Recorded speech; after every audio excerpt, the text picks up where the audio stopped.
Hey gamers, what's up?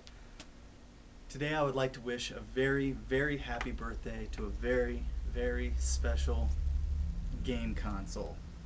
Today is the 10th birthday of the Sega Dreamcast, one of my all-time favorite consoles. I wanted to take this opportunity to talk about the Dreamcast and to give you some facts that you may not have already known about the Dreamcast. We'll start off with some basics. The Dreamcast was, as many of you know, the first console to include a built-in modem and internet support for online gaming, which really set the standard for gaming from that time on. The Dreamcast was the first to do it. It's not the first game console that went online. I want to point that out. I don't want people writing me telling me I'm wrong. But it is the first console to include a modem and online support. Okay. A lot of you look back at the Dreamcast and you say, oh, well, it was just a failed console. But in actuality, it wasn't really the failure a lot of people make it out to be. The Dreamcast was a record breaker, and that's what people fail to realize. The Dreamcast sold 300,000 pre-orders before its launch, which was a record breaker.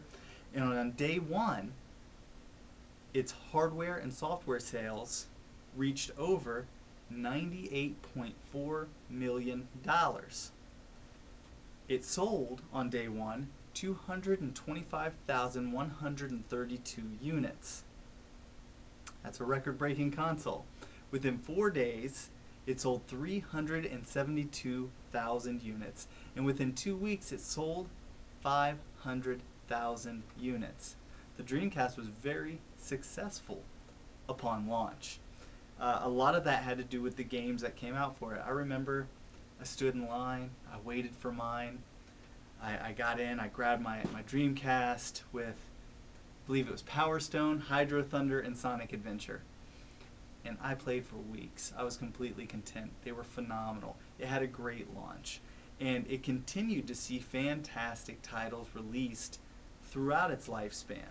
For that 2 years, for that short 2 years, you got a game library of over 700 games, the majority of which are really good titles. If you don't own a Dreamcast, or if you've never played a Dreamcast, you owe it to yourself as a gamer to give it a shot. You have your Power Stone 1 and 2, House of the Dead, Typing of the Dead, Soul Calibur, which was better than the arcade version at the time and popularized the title in a way that the arcade never could have.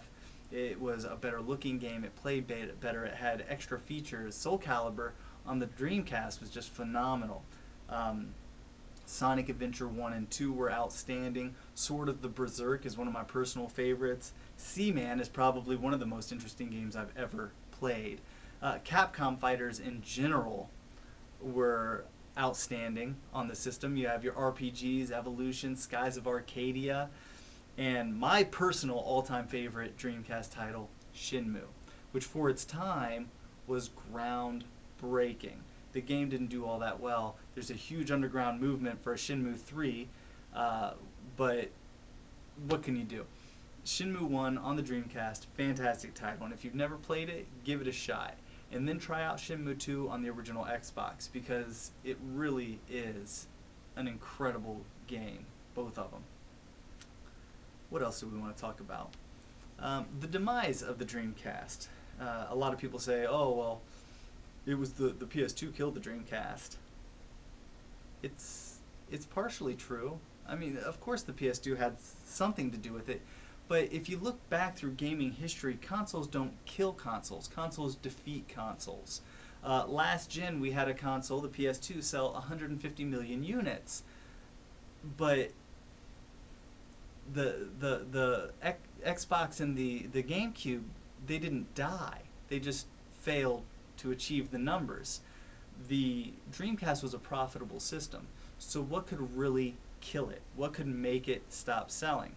And I'll tell you, the biggest thing that Sega did wrong with the Dreamcast was not going with the DVD format.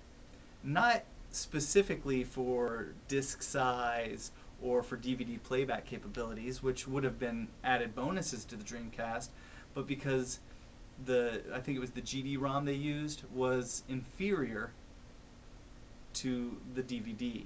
At the time, a DVD blank cost about $10. Pirating games for the Dreamcast, if it had been a DVD system, wouldn't have been nearly as profitable as it was. But they went with a system that has a Windows OS and a media format that could be pirated right onto CDRs. And not only could it be pirated onto CDRs, but you didn't need to mod your system. You took a boot file, you took an image, you threw them on the disc, and you had the game. You could bootleg Dreamcast games for about $1.50 at the time each. So as soon as a new title came out, it was on the internet, and you could download it, put it on disc, and play it. No one was buying Dreamcast games. And there are a lot of people who will argue this with me, but one of the things I look at is from July to September of 2000, Dreamcast sales grew 156.5%. Now that's only 3 months before Sega announced they were going to end production of the Dreamcast.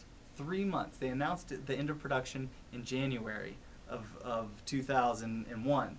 So that means 3 months before they ended production, they were seeing a hardware sales boost of 156.5%.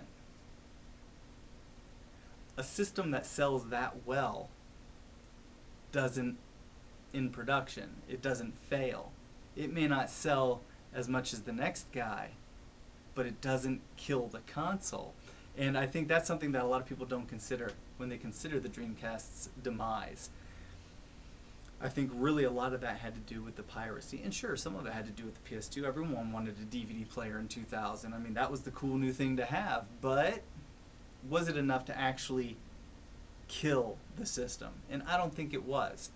I think what happened was the software sales dropped, developers stopped supporting the system, and we saw the final development of about 50 titles for the Dreamcast after it was announced that it was going to end production, but that was it. And you don't see that kind of thing happen.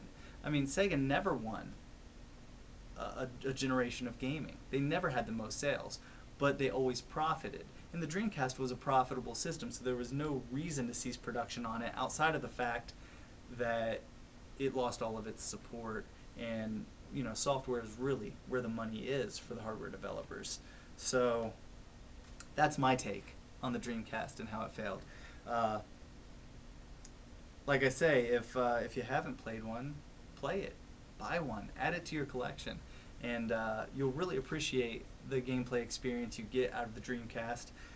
Once again, happy birthday, Dreamcast! You are one of my favorite consoles of all time, and I wish you the best. I will be playing you in the future. And that's it.